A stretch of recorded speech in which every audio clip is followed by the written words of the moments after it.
शुरू अल्लाह का नाम लेकर जो बड़ा मेहरबान निहायत रहम वाला है। Producer, Redon HD Video. Upload by Bangla HD Media YouTube channel. ডাক দিলেন, হুজুর আল্লাহর নবী গোটা মসজিদের ভিতরে ডাইনে তাকাইলাম, বামে তাকাইলাম, সামনে তাকাইলাম, পিছনে তাকাইলাম। ইয়া রাসূলুল্লাহ, ডাইনে বামে সামনে পিছনে সবার দিকে তাকাইলাম, হুজুর কারো নাকে মুখে চোখে পানি দেখা যায় না।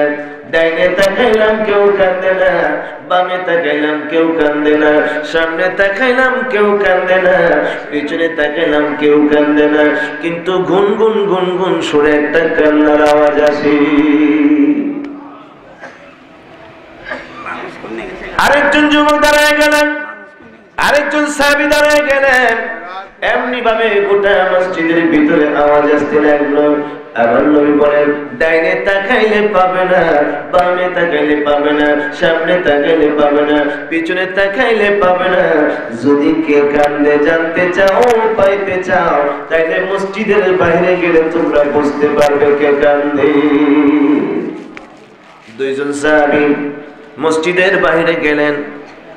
মসজিদের বাইরে যাইয়া দৌড়ে আবার মসজিদের ভিতরে প্রবেশ করে আমার নবীকে বলেন, ইয়া রাসূলুল্লাহ, বড় আশ্চর্যের খবর নিয়ে আসলাম, তাজ্জবের খবর নিয়ে আসলাম। রাসূল বলেন, কি আশ্চর্য খবর নিয়ে আসলাম? ও হুজুর, জীবনে কত মানুষ কাঁদতে দেখলাম, জীবনে কত পুরুষ কাঁদতে দেখলাম, জীবনে কত নারী কাঁদতে দেখলাম, জীবনে কত পশু পাখি কাঁদতে দেখলাম, কত প্রাণী কাঁদতে দেখলাম। ও আল্লাহর নবী, আশ্চর্যের খবর হইল মসজিদের বাইরে যায় দেখি মরা গাছের ভিতর থেকে মানুষের মতো কান্নার আওয়াজ আসে। কিসের ভিতর থেকে? মরা গাছের ভিতর থেকে।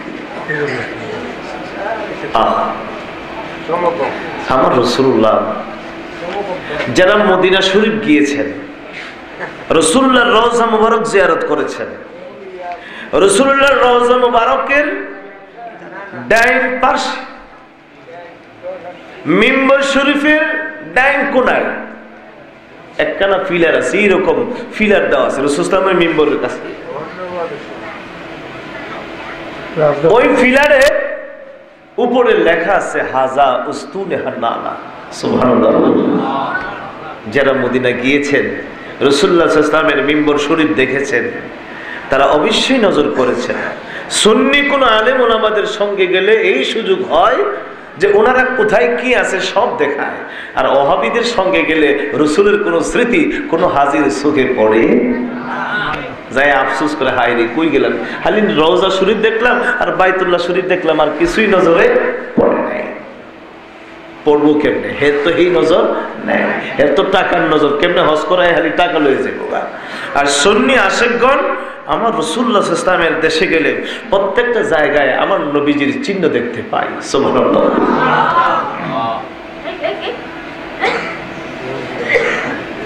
দুইজন সাহাবী দৌড়ে আসলেন রাসূলের দরবারে। আমার নবী সাহাবীদেরকে বলেন, সাহাবীরা কি হলো?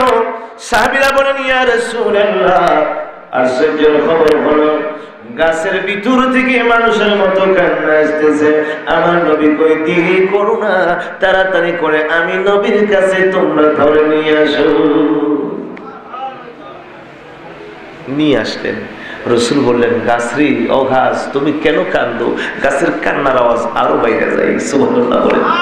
গাছে কয়, আমারে কি দেখা দিবেন না নবী, আমারে কি দেখা দিবেন? বলেন, আমারে কি দেখা দিবেন না নবী, আমারে কি? আপনাকে দেখিতে আমি হইলাম দেওয়ানা, দয়ার নবী গো, আমারে কি দেখা দিবেন না নবী, আমার। রাত শেষ, রাত যত ভাড়ে ফ্রেম তত বাড়ে, ঠিক না? প্রেমের হালাত কি নরম থাকে না গরম থাকে? গরম থাকে। নবীর প্রেম আমাদের অন্তরে আছে কি নাই? কি বলেন, আছে কি নাই?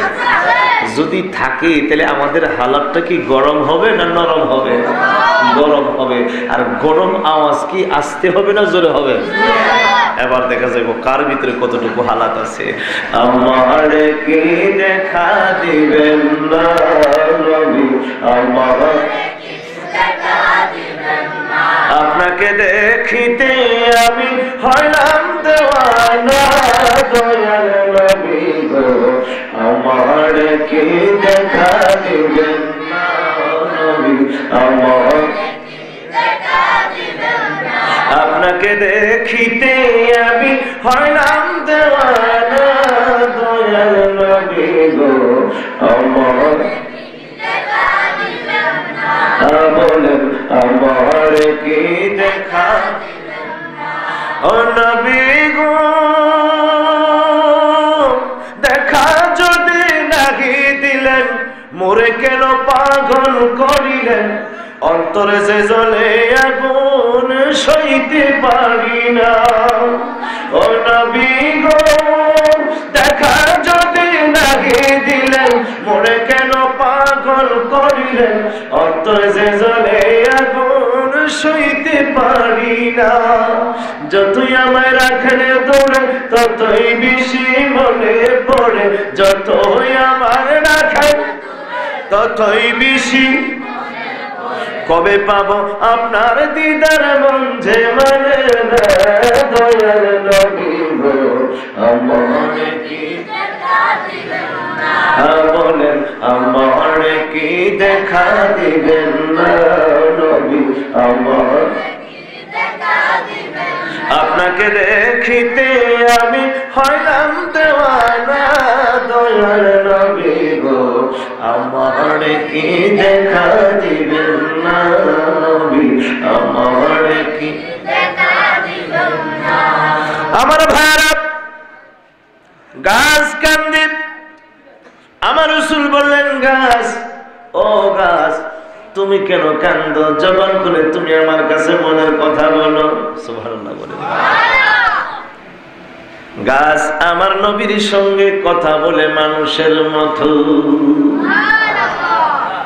জেতা গাছ না মরা গাছ? কি গাছ? জেতা গাছ না মরা গাছ? ও ঈসাইরা, ও খ্রিস্টানেরা, তোমাদের নবী মুর্দার চিন্তা করে কুম্বি ইজনিল্লাহ বলে, আর আমার নবী কুম্বি ইজনিল্লাহ বলতে হয় না, রসুলের সোয়া পাইয়া মরা গাছ জেতা হইয়া নবীর সঙ্গে কথা বলে। হ্যাঁ, গাউসে পাক বলেন তুমি কি এই জন্য তোমার নবীকে বড় বলো যে তোমার নবী মুর্দারে চিন্তা করতে পারেন? জি। আপনারা যদি দলিল দিতে পারেন তাহলে আমি মনে করব আপনাদের নবী বড়, আর যদি দলিল দিতে না পারেন তাহলে আমার কথায় একমত হইতে হবে যে আমাদের নবী বড়। এই জন্য কেন বড়? আমার নবী তো কবরের পাড়ে দাঁড়িয়ে ডাক দিলে মোটা চিন্তা হয়ে গেছে। তো গাউসে পাক বলেন ঠিক আছে নবী না, আমি যদি মুর্দারে জিন্দা করে দেখাই দিতে পারি তাহলে তুমি মানবা কিনা আমার রাসূল বড়? জোরে কন্যা আমি দলিল বাদ দেবে না। গাউসে পাকের ক্ষমতা আছে কি বলেন? আছে। ভারতবর্ষে আমি গুজরাটে একটা প্রোগ্রামে গিয়েছিলাম। এই গুজরাটে যাইয়া দেখি একজন আল্লাহর ওলির মাজার লকব দেওয়া হলো দুরিয়ায়ে দুলহা। দুরিয়ায়ে দুলহা আল্লামা সৈয়দ কবির আহমেদ, যাকে হুজুরে গাউসে পাক 12 বছর পর দাজলা নদী থেকে জিন্দা করেছিলেন। সবাই গাউসে পাকের পাগলে তখন শুধু ওয়াজি শুনেছি। কাদরিয়া তরিকার মানুষ, আমরাও কাদরিয়া, আপনারাও কাদরিয়া, সিলিকুর দরবারও কাদরিয়া, ঠিক না? রেজবি সাহেবের বক্তরা ও কাদরিয়া। নবী যেমন আমাদের শ্রেষ্ঠ, মাযহাবও আমাদের, তরিকাও আমাদের। আলহামদুলিল্লাহ বলেন। হঠাৎ করে গাউসে পাকের কথা চলে আসলো, আপনারা কি কষ্ট পাইতেছেন? ওয়াজ কিন্তু বেশি করবো না, শেষ করে দেব। দাজলা নদীর থেকে 12 বৎসর পরে জিন্দা করেছিলেন। তার মাজার শরীফ হলো ভারতের গুজরাটে। নেম প্লেটে সুন্দর করে লেখা আছে নামের পরে দুরিয়ায় দুধার। তা আমি ভাবলাম যে উনি তো ভারতের নয়, উনি তো ইরাকের, এখানে কেমন করে আসলেন? তা আমাকে খাদেম একটা বই দিল, সেখানে ওনার পরিচয়টা, তারিফটা পুরোটাই লেখা আছে। একটা কথাই পাইলাম যে ওনাকে জিন্দা করার পর ভারতবর্ষে হুজুর গাউসে পাক ইসলামের প্রচারের জন্য যাকে সর্বপ্রথম পাঠিয়েছিলেন তিনি ছিলেন সেই আল্লাহর ওয়ালি। কয় বছর পর চিন্তা করলেন? 12 বছর পরে। ওলি আল্লাহদের ক্ষমতা এটা কে দেয়? হাদিসে কুদসি মিশকাত শরীফে হাদিসখানে রয়েছে, লা যালাল আবদু ইয়াতাকাররাবু ইলাইয়া বিন-নওয়াফিল হাত্তা আহবাবতুহু فإذا أحببته كنت له سمعه الذي يسمع به وبصره الذي يبصر به ويده الذي يخاذ به ورجليه الذي يمشي بهما فإذا سألني فأعطيته سبحان الله। যখন আমার ওলিগণ আমার সাথে প্রেমের সম্পর্ক করে তারা আমার নৈকট্য প্রাপ্ত হয়ে যায়, তখন তাদের চোখ আর তাদের থাকে না, এটা আমার চোখ হয়ে যায়। যেই চোখ দ্বারা তারা দেখে, যেই কান দ্বারা তারা শুনে, ওই কানটা তাদের থাকে না, ওই কানটা আমি আল্লাহর হয়ে যায়। যে হাত দ্বারা ধরে, ওই হাতটা তাদের থাকে না, ওই হাতটা আমি আল্লাহর হয়ে যায়। তারা যেই পাও দ্বারা হাঁটে, ওই পাওটা তাদের থাকে না, ওই পাওটা আমি আল্লাহর হয়ে যায়। সুতরাং ফাইজা সালানি ফাআতাইতুহু, তারা যখন আমার কাছে যাহা চাই আমি আল্লাহ তখন তাদেরকে তাহাই দান করি।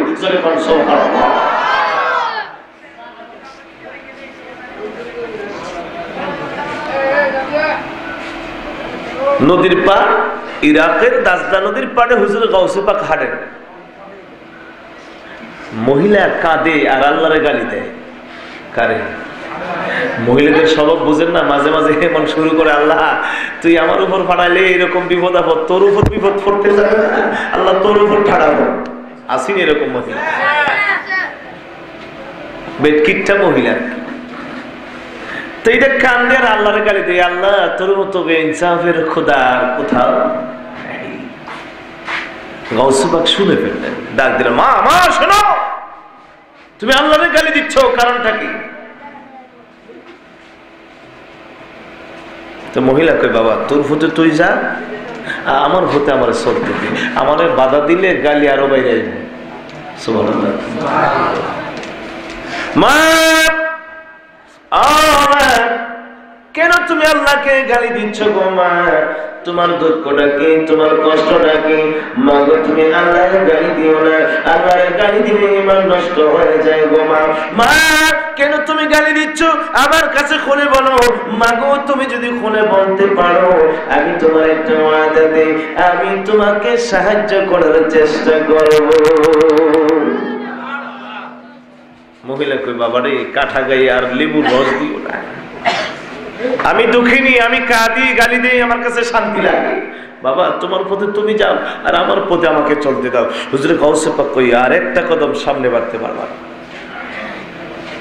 হয়তো আল্লাহকে গালি দেওয়া বন্ধ করবে, আর নতুবা কেন গালি দিচ্ছ আমার কাছে খুলে বলবে। সুবহানাল্লাহ।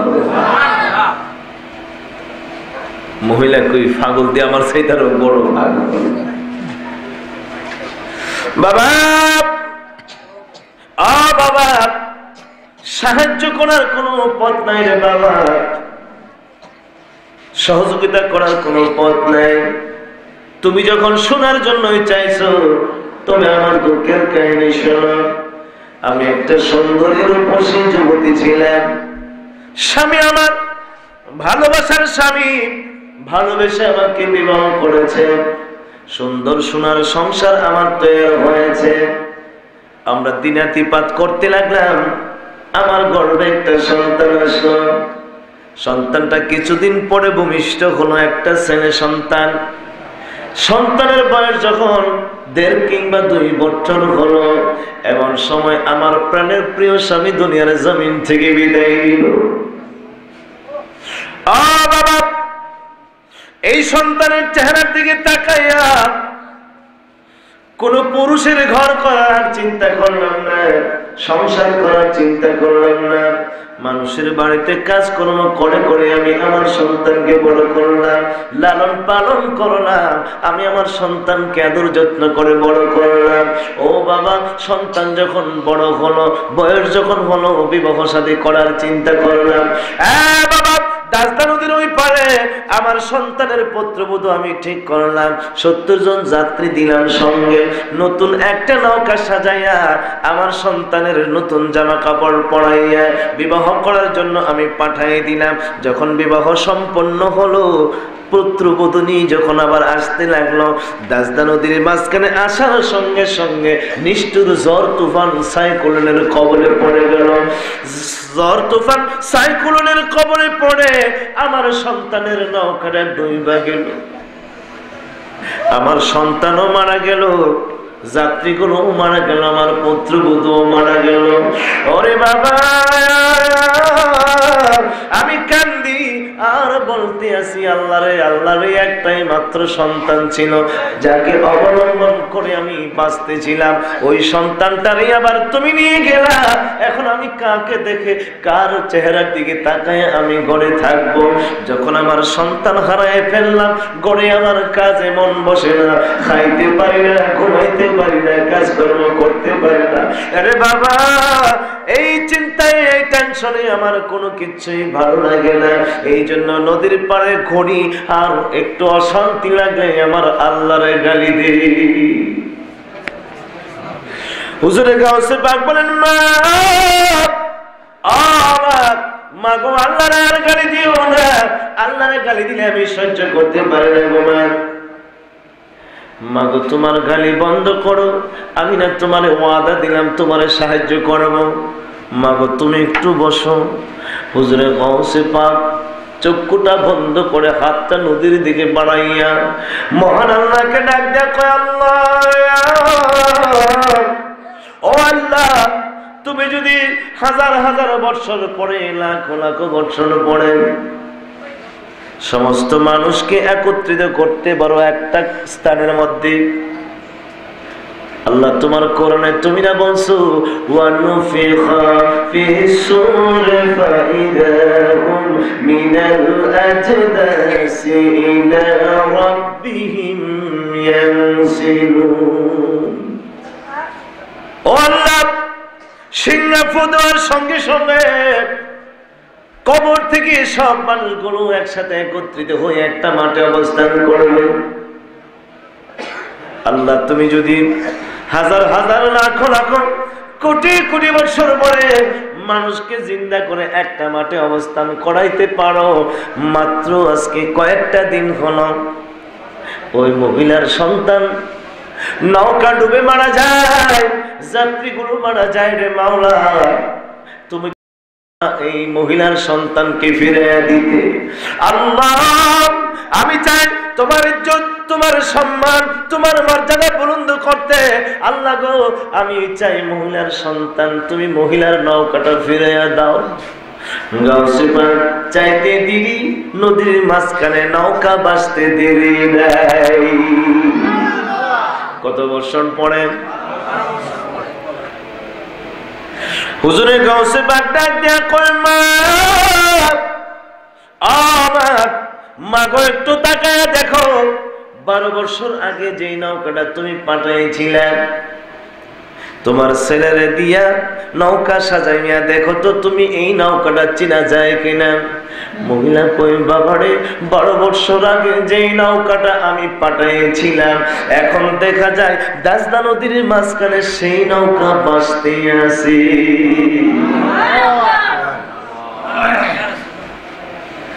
হুজুরে গাউসে পাক ডাক দেয়া কয়,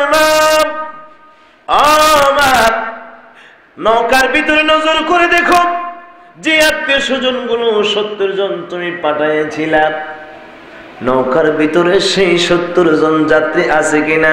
মহিলা কই, বাবা, যে আত্মীয় স্বজন গুলোকে আমি পাঠাইছিলাম, তোমার এই আত্মীয় স্বজন গুলো এখনো দেখা যায় এই নৌকার ভিতরে, তারা সুন্দর করে বসা আছে। গাউসে পাক ডাক দেয়া কয়,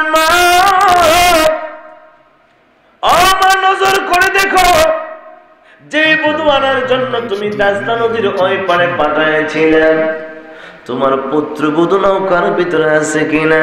মহিলা ডাক দেয়া কই বাবা, যে পুত্রবধূর জন্য যে শাড়িটা আমি পাঠিয়ে দিয়েছিলাম, এখনো আমি নজর করে দেখতেছি আমার পুত্রবধূ এই শাড়িটা পরে নৌকার কোনায় হাতে মেহেদি পড়া অবস্থায় বসে আছে। গাউসে পাক ডাক দেয়া কই মাগো, এবার তুমি নজর করে দেখো, যে সন্তানের জন্য আজকে 12 বছর যাবৎ আওলাকে সে পাগল নির্বেশে দাজদা নদীর পাড়ে ঘুরে ঘুরে তুমি বেড়াচ্ছ গো মা। ও মা, নজর করে দেখো তোমার জাদুমণি নৌকার ভিতরে দেখা যায় কিনা। মহিলা ডাক দেয়া কই বাবা, আমার আর সন্তানের দিকে তাকাইতে হবে না, আমার ছেলের দিকে তাকাইতে হবে না রে বাবা। আগে তুমি বলো তুমি কে গো, এত বড় ক্ষমতাধর ব্যক্তি, তুমি ইশারা দিলে 12 বছরের পুরান নৌকা আবার ভেসে উঠে। ওই মহিলা হুজুরে গাউসে পাকের কদমের মধ্যে পড়ে যায়, কদমের মধ্যে পড়ো কই বাবা তোমার কি পরিচয়? তোমার পরিচয় না দিলে তোমার কদম ছাড়ব না। বাবা, কত মানুষ পৃথিবীতে দেখলাম, এমন আশ্চর্য মানুষ পৃথিবীতে দেখি ইশারা দেওয়ার সঙ্গে সঙ্গে 12 বছরের নৌকা মানুষ সহ ভেসে উঠতে, মানুষগুলো জিন্দা হইতে, এইরকম আশ্চর্য পুরুষ আমার চোখে আর পড়ে। বাবা কে তুমি? তোমার পরিচয়টা কি বাবা? গাউসে পাক বলেন মাগো, পরিচয় যখন জানতে চাইলা, পরিচয়ের আগে আরেকটা কাজ কইরা ছাইরালাই। মাগো, তোমারই ওলি বানাইলাম, তোমার সন্তানকে 70 জন ওলির সর্দার বানিয়ে দিলাম, তোমার সন্তানের সাথে যে যাত্রীগুলো ছিল তাদেরকেও ওলি বানিয়ে দিলাম। জোরে বল সুবহানাল্লাহ। মা, আমি হইলাম আব্দুল কাদের জিলানী। জোরে বল সুবহানাল্লাহ। ক্ষমতা আছে কি নাই? কি বলেন, ক্ষমতা আছে কি নাই? তো গাউসে পাক বলেন বেড়ে রাখ, থাম, তোরা নবী মুর্দারে জিন্দা করছে, এই জন্য তোদের নবী বড়। এখন আমি বলবো আমার নবী নই, আমি নবীর গোলামের গোলাম, গোলামের গোলাম, গোলামের গোলাম, আমার নাম আব্দুল কাদের জিলানী। আমি যদি মুর্দাকে জিন্দা করে দেখাই দেই, তাইলে তুমি মানবা কিনা আমার রাসূল বড়? জোরে বল সুবহানাল্লাহ। খ্রিস্টান ব্যক্তি কই কি কয়? আমি বলি যে শুধু দলিল দেওয়ার জন্য, আর উনি মানে প্র্যাকটিক্যাল দেখাই দিব। বলি আল্লাহ কোন প্র্যাকটিক্যাল করার ক্ষমতা আছে কি? ওনারা প্র্যাকটিক্যালি করেন। বাস্তব শিক্ষা দেওয়ার জন্যই ওলির দরবারে যাইতে হয়, আত্মশুদ্ধি করার জন্য। থিওরিক্যাল ওলি আল্লাহদের কাছে যাইতে হয় না। মসজিদের মক্তবের যে ইমাম সাহেব থাকে, মুন্সি সাহেব থাকে, অথবা 2-4-5 টাকা দিয়ে একটা বই কিনলে দুনিয়ার উজিফা তুসবি তাহলিল পাওয়া যায় কিনা? সকালে কি পড়বেন, দুপুরে কি পড়বেন, রাত্রে কি পড়বেন, এইগুলো শিক্ষা করার জন্য যদি কোনো পীরের দরবারে যাওয়ার লাগে, তাহলে পীরের দরবারে যাওয়ার দরকার নাই। আপনাকে 5 টাকা দা 10 টাকা দা একটা বই কিনলে সব উজিফা পাওয়া যায়, ঠিক না? তাহলে এত কষ্ট করে ভৈরব যাওয়ার কি দরকার, শিলিগুড় যাওয়ার কি দরকার, ময়মনসিংহ যাওয়ার কি দরকার? 10 টাকা একটা বই কিনে লাইন সব পাইয়া লাইবেন। এটা হলো থিওরিক্যাল। আর ওলি আল্লাহগণের কাছে যায় হয় প্র্যাকটিক্যাল।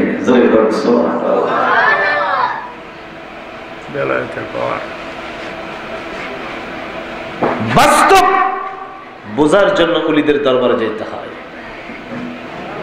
গাউসে পাক আব্দুল কাদের জিলানী বলেন আমি নিজে জিন্দা করবো। সুবহানাল্লাহ। খ্রিস্টান কয় এটা কি কয়? আমি বলছি দলিল দেওয়ার জন্য, আর উনি কয় নিজেই দেখাই দিব। হুজুর মস্কারি করেন না। বলো কোন জায়গা থেকে, কোন স্থান থেকে মুর্দার জিন্দা করে তোমাকে দেখাবো। সুবহানাল্লাহ। তো খ্রিস্টানকে একটা সুযোগ পাইছি, এমন জায়গায় লয়ে যাবো বালুর সরো যেখানে জীবনে কোনো খবর নাই। হুজুর চলেন, নীতি নিতে মনে করেন সরল হয়ে গেছে, যেখানে কোনোদিন কোনো খবর দিতে মানুষ শুনেও নাই, দেখেও। হুজুর এখান থেকে একটা মানুষ জিন্দা করে দেখান, শুনছি এখানে নাকি কবর আছে। তো হুজুর গাউসে পাক কয় তাহলে কও তো দেখি তোমার নবী মুর্দারে যখন জিন্দা করতো কি দোয়া পড়তো? খ্রিস্টান কো অতকান আপনার সালা কি বলছি, এই দোয়াটা শিক্ষা আপনি মুর্দার জিন্দা করতো। গাউসে পাকের হালাতটা একটু জালালি হালাত হয়ে গেল, গরম মেজাজ হয়ে গেল, রাগ এসে গেল। কি বলো তো, যদি তাই তুমি মনে করো আমি তোমাকে ওয়াদা দিলাম তোমার নবী যেই দোয়া পড়ছে সেই দোয়ার উল্টা করে আমি মুর্দার জিন্দা করবো। তো খ্রিস্টান কই উনি কি কয়, আমার নবী যেই দোয়া করছে এই দোয়ার উল্টা করলে কোনো দোয়াই থাকতো না।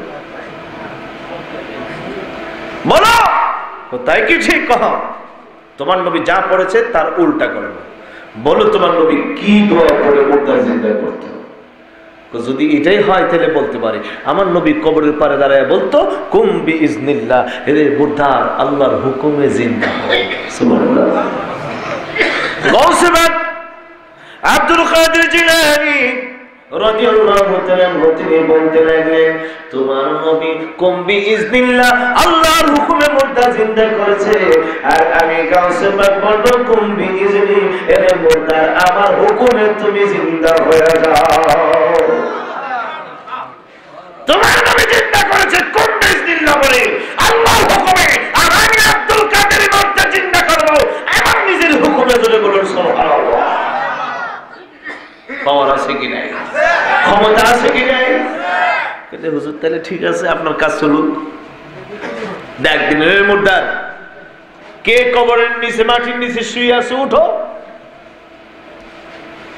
ভূমিকম্পের মতো এরকম ভাবে মাটি থরথর থরথর করে কাঁপা শুরু হল। মাটি কাঁপতে কাঁপতে কাঁপতে কাঁপতে হঠাৎ করে এমন এক আশ্চর্য মুর্দার বাহির হইল যার উপরে এক ধরনের নিচে আরেক ধরনের। সুবহানাল্লাহ।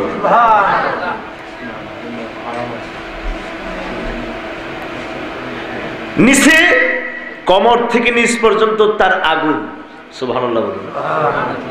উপরের বডিটা বানো, বড় বড় একটা চিৎকার মারতে আছে, হুজুর আপনি আমাকে বিপদ থেকে বাঁচান, আমি বড় বিপদ আছি, কবরের যন্ত্রণা আমি সহ্য করতে পারতেছি না। জোরে বলুন সুবহানাল্লাহ।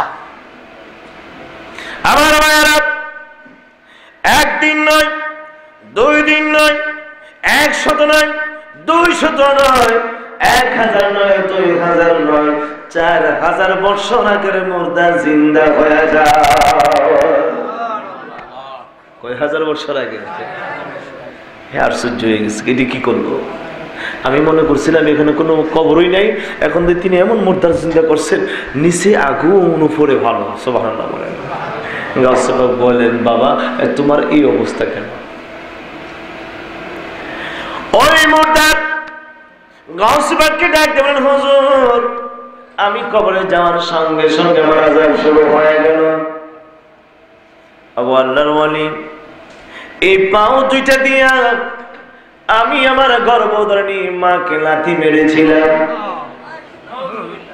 মাকে লাথি দেওয়ার সঙ্গে সঙ্গে আমি যখন মারা যাই, মারা যাওয়ার সাথে সাথে আমার 2টা পায়ের মধ্যে শুধু আগুন জ্বলে। হুজুর হাতে ধরে পায়ে পড়ে আপনি আমাকে বাঁচান, আমি কবরের যন্ত্রণা আর সহ্য করতে পারতেছি না, আমি আমার রক্ষা করতে পারতেছি না। এই মুহূর্তে আপনি যখন আমাকে উঠাইলেন এই কবরের ভিতরে আপনি আর আমারে ঢুকাইবেন না। নবীর প্রেমে হরে পাগল এই ভব সংসারে, দিবেন দেখা দয়াল নবী অন্ধকার কবরে, দিবেন দেখা দয়াল নবী নবীর প্রেমে হরে পাগল এই ভব সংসারে, দিবেন দেখা দয়াল নবী অন্ধকার কবরে, দিবেন। কষ্ট পাইতেছেন আপনারা? হ্যাঁ আওয়াজটাই বোঝা যায় যে একটু কষ্ট ভাব, একটু চাপ পড়তে আছে মনে হয়। হুজুর রাত বেশি হয়ে গেছে, স্যার আপনি না কইছেন মনোযোগ দিয়ে দেখবেন, তারপরও কাছে নি তারপরে নাই। তাইলে বোঝা গেল আপনারা একদম খাঁটি নির্ভেজাল মানুষ, আলহামদুলিল্লাহ বলেন। অনেকে কিন্তু তাবারুকের লুবে বয়ে থাকে এত রাত পর্যন্ত। আপনারা যারা বসা আছেন তাবারুকের লুবে নয়, নিশ্চয়ই নবী এবং ওলিদের প্রেমে ধরে কন্যা সুবহানাল্লাহ। এই কথাটা কি ঠিক না বেঠিক? প্রেমিক প্রেমিকা যখন একসাথে হয়ে যায় কোন সময় যে সময় চলে যায় বলা। একটা পুরুষের জন্য, একটা মানুষের জন্য জীবনের সবচাইতে ছোট রাত কোনটা বলতে পারেন কেউ? হ্যাঁ হ্যাঁ, মাশাআল্লাহ, আওয়াজ মারি দিছে। যিনি কইছেন ইনি কি বিয়ে করছেন নাকি? মনে হয় যিনি কইছেন একেবারে ছোট্ট মানুষ, বিয়েই করছেন। একটা মানুষের সবচাইতে জীবনের ছোট্ট রাত হলো বাসর রাত। কোন রাত? কি কইলেন? এই মাত্র দুলহা আর দুলহানি শুইছেন, কিছুক্ষণ পর ফজর আজান হয়ে যায়। একজন আরেকজনকে কোন এই মাত্র শুইলাম, আবার ফজর আজান দিল, রাতটা কোন সময় গেল? পাগল হয়ে গেছি। হাদিস শরীফে আছে, মুর্দার যখন প্রশ্নের জবাবটা দিবে, দেওয়ার পরে ফেরেশতারা বলবেন নাম কান্নামাতিল উরুস, ঘুমিয়ে যাও নতুন দুলহার দুলহানির মতো। যেরকম সুবহানাল্লাহ। এরা যখন ঘরে গেলে রাত কোন সময় পার হয়ে যায়। একটা ইমানদার বান্দা যখন কবরে যাবে কোন সময় যে সময়টা পার হয়ে যাবে তারা বলতে পারবে না। হঠাৎ করে আওয়াজ আসবে, তোমাদেরকে ডাক দিচ্ছি হাসরের ময়দানে যাওয়ার জন্য। সুবহানাল্লাহ। মুর্দারটা কইবো এই মাত্র শুইলাম, আসরের আজান হয়ে গেল। আর এই দিক দিয়ে হাজার হাজার বছর পার হয়ে যাবে, এদের কোনো খবর থাকবে? কেন থাকবে না জানেন? কবরে যে সাক্ষাৎ হয়ে গেল আমার দয়াল নবী সুবহানাল্লাহ। প্রেমিক তার প্রেমিকার সাক্ষাৎ পেয়ে গিয়েছে, এই জন্য যে সময়টা কোন সময় পার হয়ে গেছে ইমানদার মুমিন আশিক রাসূলের খবর থাকবে। তো আপনাদের বসা নিশ্চয়ই প্রমাণ হলো আপনারা আমার দয়াল নবীকে ভালোবাসেন। নবীর মহব্বত যাদের অন্তরে থাকে তারাই বসতে পারবেন, আর অন্তরে যাদের নবীর মহব্বত নেই আস্তে আস্তে যাইতে চেষ্টা করবেন। আর যাওয়া ওঠা দেখলে আমার মনোযোগ দেওয়া সহজ হয়ে যাবে। আপনারা কি বসবেন নাকি একটু মনোযোগ দিব? কোনটা? মাশাআল্লাহ মাশাআল্লাহ। সারা রাত করতাম না, একটু অল্প সময় করতাম। তবে প্রেমের হালাত গরম থাকে, এই কথাটাই আমার ছিল বলা, যে নবীর প্রেম আমাদের অন্তরে আছে কি নেই। তাই আওয়াজটা বুঝাই দিবেন যে সবসময় আমাদের অন্তর নবীর প্রেম আছে। আমাদের আওয়াজের মধ্যে যেন কোনো ঢাউল না হয়, নরম যেন না হয়, গরম যেন থাকে। তাহলে মহব্বতের আওয়াজ। নবীর প্রেমের ঘরে পাগল এই বাবা সংসারে, দিবে দেখা দয়াল নবী অন্ধকার কবরে, দিবে দেখা অন্ধকার কবরে। নবীর প্রেমে হরে পাগল এই ভব সংসারে, দিবে দেখা দয়াল নবী অন্ধকার কবরে, দিবে দেখা দয়াল নবী অন্ধকার কবরে। কত জনা ছিল তোমার অতি আপনা, বিদায় বেলা কেন তোমার সঙ্গী হবে।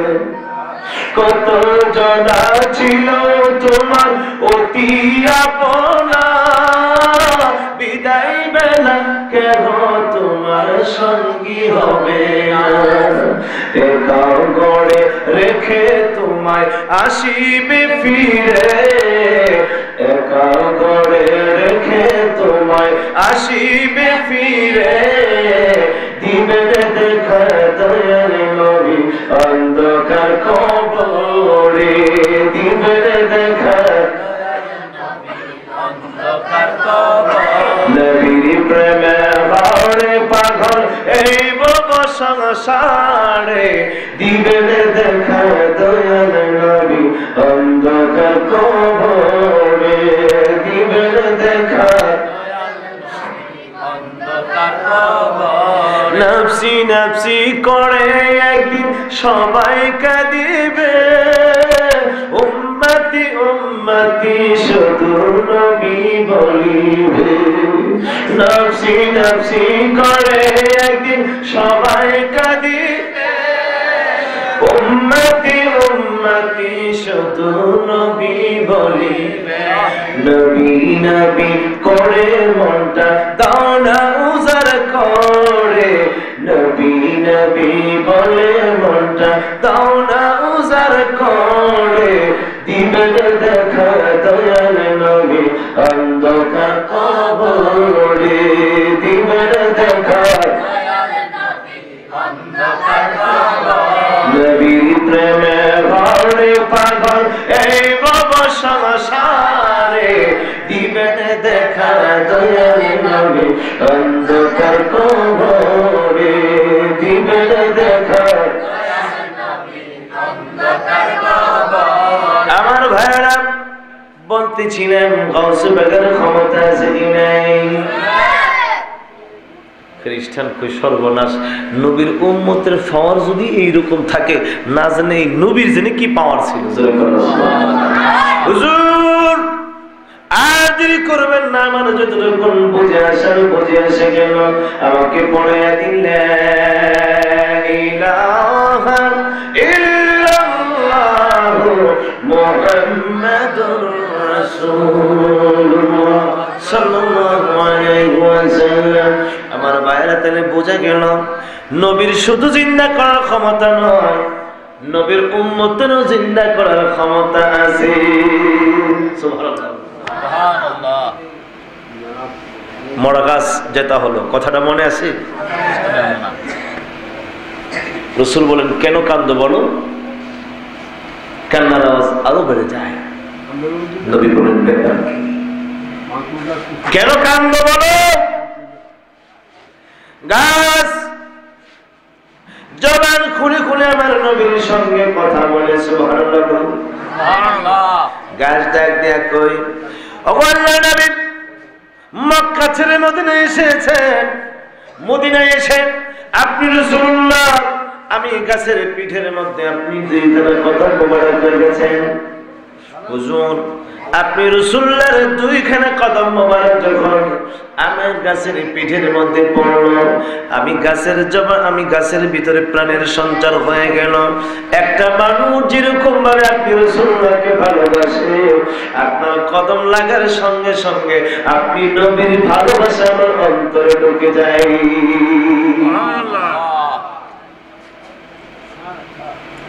আমার নবী কই তাইলে কেন কান্দে বলো?